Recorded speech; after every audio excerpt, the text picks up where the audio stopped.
ई और यू। जब भी आपको किसी कोई वर्ड है उसके अंदर ई और यू लगा हुआ है तो उसकी आवाज कैसे निकलेगी? ओई की, ओ ई की। ठीक है, ओई बोलेंगे आप। जैसे हमारे पास एग्जाम्पल है, लाइक जैसे इंग्लिश में हम बोलते हैं ना यूरोप, लेकिन जर्मन में आप उसको बोलेंगे यूरोपा। यूरोपा को क्या बोलते हैं? इसको ये होता है यूरोप। ठीक है, अब ये देखें, ये यू है ना, आपने ये यू शुरू में लगाया तो आप कैसे इसको बोलेंगे? ओई, और उसके बाद आप बोल देंगे रोपा, ओई रोपा। नेक्स्ट हमारे पास आएगा, जैसे आप यहाँ पे जर्मनी को बोलते हैं डॉइचलैंड। ठीक है, अब यहाँ पे देखें EU, जो यहाँ पे भी EU इस्तेमाल हुआ है, तो आपने डॉइचलैंड को कैसे बोला? डॉइचलैंड। 9 है, ठीक है, जो 9 होता है काउंटिंग में, 9 9 है। इसके अंदर भी आप EU इसके अंदर लगा है तो इसकी भी आप आवाज कैसे निकालेंगे? ओई की आवाज निकालेंगे, 9। ठीक है, 9। दो और हम देखेंगे और फिर उसके बाद हम आगे नेक्स्ट अपना जो टॉपिक है उसकी तरफ बढ़ेंगे।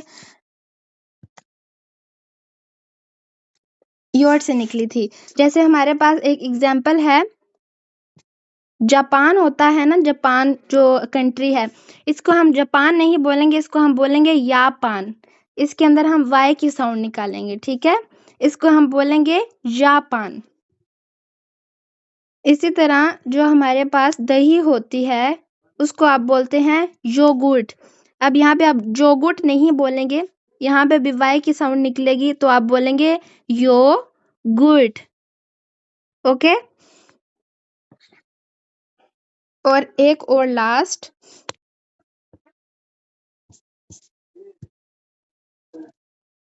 हमारे पास है एस। ठीक है, जब एस आपका एक वर्ड में स्टार्ट पे आएगा ना, ठीक है, तो आप जेड की निकालेंगे, लेकिन जब एंड पे आएगा एस तो आप एस की ही साउंड निकालेंगे।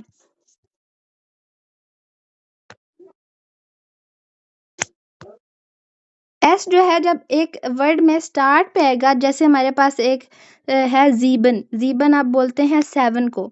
अब ये एस जो है एक वर्ड के स्टार्ट में आ रहा है ना, तो इसलिए आप यहाँ पे क्या साउंड निकालेंगे? जेड की साउंड निकालेंगे, सेट की साउंड निकालेंगे, तो ये बनेगा जीबन। ठीक है, इसी तरह जैसे आपके पास नमक होता है, नमक को आप क्या बोलेंगे? जाल्स। जेड की आप साउंड निकालेंगे क्योंकि यहाँ पे एस जो है वो वर्ड के शुरू में आ रहा है, लेकिन हमारे पास यहाँ पे मैं लिख देती हूँ नमक और फिर सॉल्ट। इसी तरह जब एस जो है वो आपके एक लफ्ज के एंड पे आएगा, जैसे आपके पास है ना हाउस,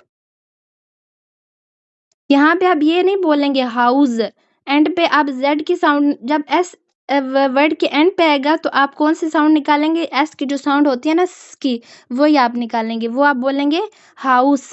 और हाउस का मतलब होता है घर। इसी तरह हमारे पास एक और एग्जांपल है माउस।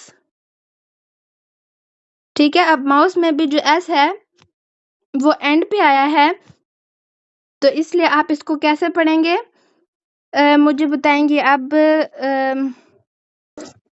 इनको बोलते हैं सबको पर्सनल प्रोनोमन।